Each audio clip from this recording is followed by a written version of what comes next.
Assalamualaikum warahmatullahi wabarakatuh. Alhamdulillahirabbil alamin. Assalatu wassalamu ala Rasulillah wa ala alihi wa sahbihi ajmain. Amma ba'd. Bagaimana kabar anak-anak sekalian? Semoga senantiasa dirahmati oleh Allah Subhanahu wa taala. Baik. Melanjutkan pertemuan sebelumnya, kita masuk kepada pertemuan berikutnya di mata pelajaran PKN kelas 7 tahun 2020-2021. Itu kemarin sudah kita bahas tentang perumusan Pancasila sebagai dasar negara. Sejarah Pancasila dari mulai perdebatan yang alot sehingga menghasilkan sebuah 5 sila yang kita kenal sampai sekarang. Nah, kemarin kita sudah bahas tentang perumusan Pancasila. Nah, sekarang kita akan membahas tentang penetapan Pancasila sebagai dasar negara.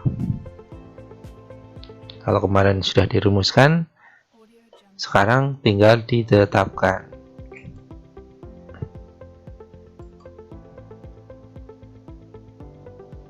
Ya, kita masuk ke materi yang pertama.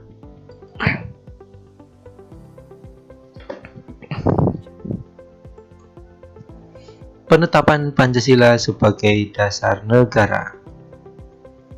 Nah, di situ ada gambar foto dokumenter ketika BPUPKI itu mengadakan rapat atau sidang membahas tentang dasar negara.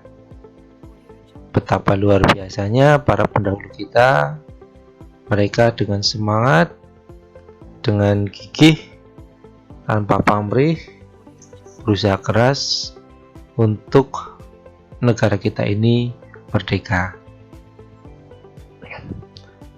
Setelah menyelesaikan sidang pertama pada tanggal 29 Mei sampai dengan 1 Juni 1945, BPUPKI atau nama Jepangnya adalah Dokuritsu Junbi Chosakai menggelar sidang yang kedua, yaitu pada tanggal 10 sampai 17 Juli 1945.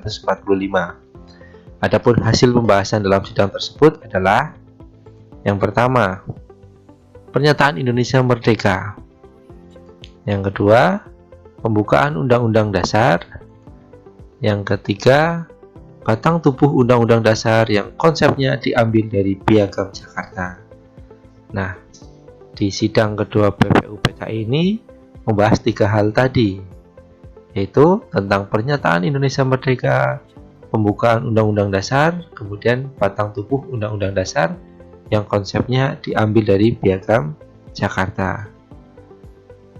Pada tanggal 16 Juli 1945, naskah rancangan Undang-Undang Dasar diterima oleh BPUPKI yang selanjutnya disahkan pada sidang pleno pada tanggal 17 Juli 1945.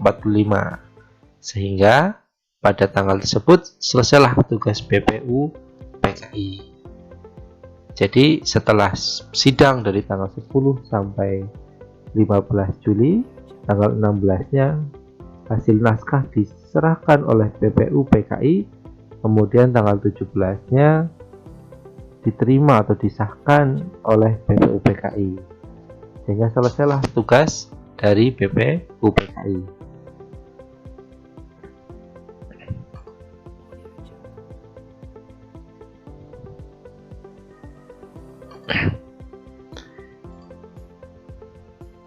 Nah, sebelum disahkannya naskah teks proklamasi yang dibentuk oleh anggota panitia 9. Nah, ini anggota panitia kecil atau panitia 9 yang merumuskan atau mengusulkan beberapa dasar-dasar dari negara kita. Ada Insinyur Soekarno, Muhammad Hatta, A.A. Maramis, Abdul Qahar Musakar, ada Abi Kusno, Haji Agus Salim, Mr. Ahmad Subarjo, Muhammad Yamin, dan Kiai Haji Wahid Hasyim. Ternyata banyak ulama-ulama Islam yang tergabung di dalam anggota Panitia 9. Pada tanggal 7 Agustus 1945, BPUPKI dibubarkan oleh Jepang dan sebagai gantinya dibentuk Panitia Persiapan Kemerdekaan Indonesia yang disebut PPKI atau nama Jepangnya adalah Dokuritsu Junbi Binkai. Pada tanggal 7 Agustus 1945 yang diketahui oleh Insinyur Soekarno dan Muhammad Hatta sebagai wakil ketua. Adapun tugas PPKI adalah mempersiapkan pemindahan kekuasaan Jepang ke Indonesia.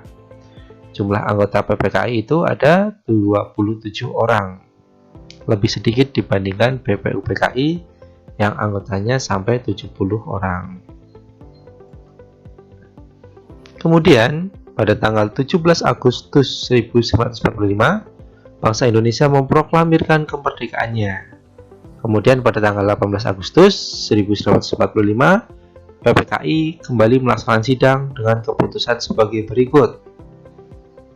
Nah, yang pertama, menetapkan dan mengesahkan Undang-Undang Dasar 1945. Jadi, Undang-Undang Dasar itu ditetapkan pada tanggal 18 Agustus 1945. Kemudian menetapkan Insinyur Soekarno dan Muhammad Hatta sebagai presiden dan wakil presiden. Dulu belum ada pemilihan. Pemilihannya langsung ditunjuk, beda dengan sekarang. Berikutnya, membentuk Komite Nasional Indonesia Pusat atau KNIP.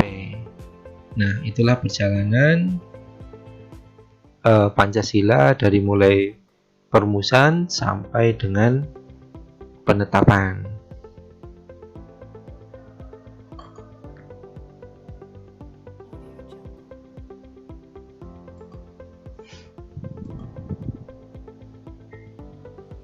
Ya, gambar dokumenter ketika Insinyur Soekarno memproklamirkan kemerdekaan pada tanggal 18 Agustus. Kemudian, dalam sidang PPKI, Muhammad Hatta membawa usulan dari Indonesia bagian timur yang bernama Nisijama. Agar apa? Agar merubah sila pertama pada Pancasila yang berbunyi ketuhanan dengan kewajiban menjalankan syariat-syariat Islam bagi para pemeluknya. Dengan alasan, kalimat tersebut tidak mengikat warga Indonesia di bagian timur yang mayoritas non-Muslim, dengan ancaman jika tidak dirubah, wilayah Indonesia bagian timur akan memisahkan diri dari NKRI. Sehingga Muhammad Hatta harus bekerja keras untuk meyakinkan tokoh-tokoh pada sidang pleno, terutama terhadap tokoh-tokoh Islam. Di antaranya ada Ki Bagus Hadikusumo, Ki Haji Wahid Hasyim, dan Tengku Muhammad Hasan, yang pada akhirnya disepakatilah isi dari Pancasila adalah sebagai berikut.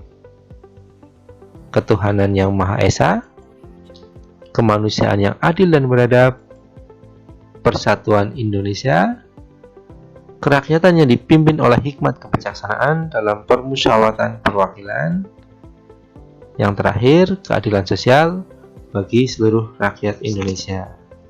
Nah, ini sudah final dari dulu kita baru merdeka sampai sekarang yang kita kenal, yang kita lihat di depan kelas. Sampai sekarang masih tetap Pancasila ya 5 dengan isinya yang masih sama, tidak bisa dirubah-rubah, dan itu sudah mencakup semua tatanan hidup bangsa kita. Kita lanjut. Ya, kita lanjutkan. Meneladani semangat pendiri negara dalam perumusan dan penetapan Pancasila. Ya, sikap-sikap pendahulu kita harus kita teladani. Karena apa? Karena itu penting bagi perjuangan bangsa kita ke depannya. Yang pertama ada nilai semangat mereka yang harus kita teladani. Bayangkan dari sidang BPUPKI pertama sampai kedua itu banyak sekali menguras energi dan harus meninggalkan keluarga mereka tentunya, sehingga nilai semangat mereka yang patut kita tiru. Nah, apa itu nilai semangat? Nilai semangat adalah rasa yang tumbuh dalam hati dengan ikhlas memberi dorongan kepada seseorang untuk bangkit dan menjadikan suatu keyakinan pada dirinya. Nah, ini harus kita pahami, kemudian kita resapi dan kita amalkan. Berikutnya, semangat kebangsaan mereka yang luar biasa, yang berjuang mati-matian agar bangsa kita bisa merdeka. Semangat kebangsaan apa? Semangat kebangsaan adalah suatu keadaan yang menunjukkan adanya kesadaran untuk menyerahkan kesetiaan tertinggi dari setiap pribadi kepada bangsa. Semangat kebangsaan ini disebut juga sebagai nasionalisme dan patriotisme. Nah, itu dua semangat penting yang harus kita teladani dari para pendiri bangsa dalam merumuskan dan menetapkan Pancasila yang sangat-sangat menghabiskan banyak energi dan pikiran.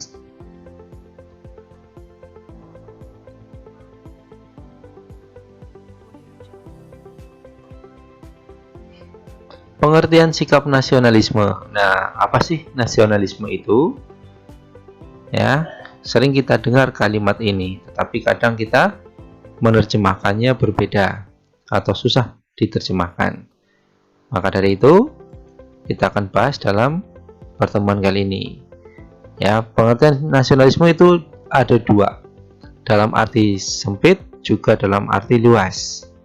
Nah, dalam arti sempit, itu nasionalisme berarti negatif, berarti mencintai negara sendiri secara berlebihan, akan tetapi memandang rendah terhadap bangsa lain. Atau sikap ini disebut dengan chauvinisme. Nah, ini penting, harap dicatat itu ya. Jadi sikap nasionalisme itu pengertiannya ada dua nanti, dalam arti sempit dan arti luas. Nah, arti sempit ini nasionalisme berarti negatif, yaitu mencintai negara secara berlebihan tetapi memandang rendah terhadap bangsa lain. Mentang-mentang kita sudah merdeka, kemudian kita memandang rendah bangsa lain yang belum merdeka. Itu tidak boleh.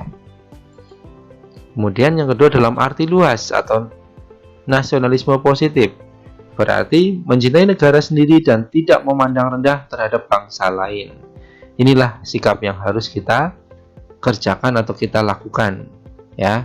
Tidak boleh berlebihan dalam mencintai bangsa kita, akan tetapi tidak juga memandang rendah terhadap bangsa lain. Itu pengertian dari sikap nasionalisme, baik dalam arti luas maupun arti sempit.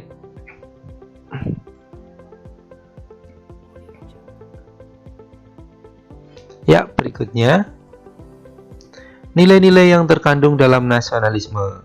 Nah, apa saja nilai-nilai yang terkandung dalam nasionalisme? Yang pertama, menempatkan kepentingan bangsa di atas kepentingan pribadi. Yang kedua, sanggup dan rela berkorban untuk bangsa. Yang ketiga, mencintai tanah air dan bangsa kita. Yang keempat, menjunjung tinggi persatuan dan kesatuan berdasarkan Bhinneka Tunggal Ika. Berbeda-beda tetapi tetap satu.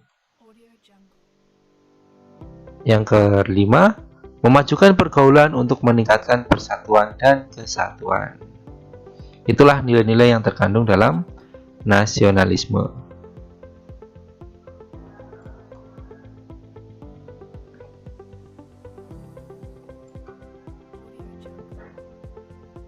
Nah, berikutnya nilai-nilai yang terkandung dalam patriotisme. Apa saja nilai-nilai yang terkandung dalam patriotisme? Yang pertama, patriotik. Apa itu patriotik? Artinya siap sedia demi kepentingan bangsa dan negara. Tegar, artinya selalu berusaha dan tidak putus asa. Dan yang ketiga, tangguh, artinya bersikap tahan uji. Yang keempat, ulet, artinya selalu mencari jalan keluar penyelesaiannya. Jadi itu nilai-nilai yang terkandung dalam patriotisme. Harus dihafalkan, diresapi, dipahami, kemudian diamalkan.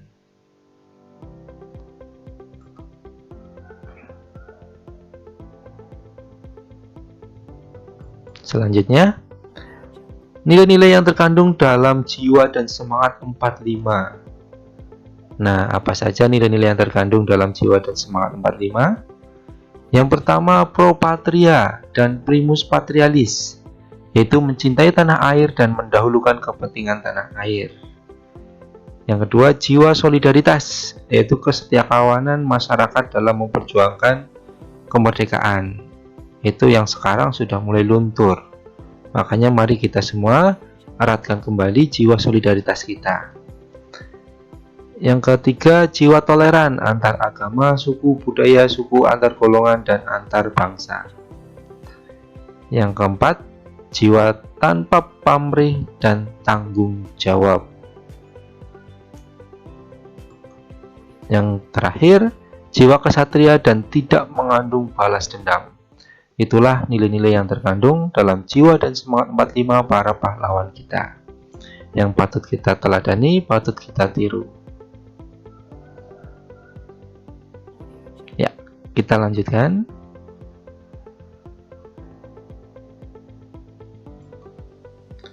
Sikap yang harus diteladani para pendiri bangsa. Apa saja sikap yang harus kita teladani? Yang pertama, mengutamakan musyawarah. Yang kedua, tanpa pamrih, kerja keras, rela berkorban, keberanian, mengutamakan persatuan dan kesatuan, menghargai pendapat, mencari kesepakatan dan mufakat.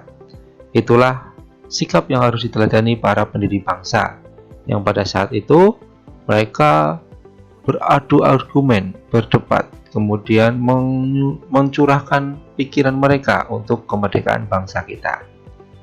Itulah sikap-sikap yang harus kita teladani dari para pendiri bangsa. Yang terakhir, menghindari kekerasan.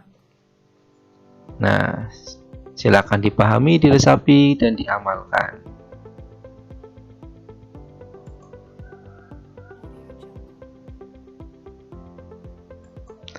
Yang terakhir, seperti biasa, Ustadz selalu mengingatkan kalian untuk selalu belajar dalam masa pandemi ini.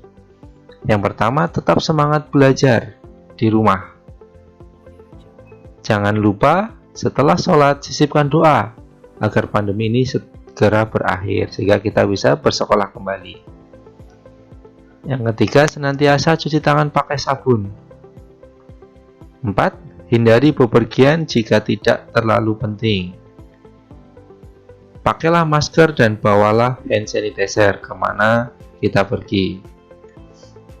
Berolahraga secara teratur. Jagalah kebersihan.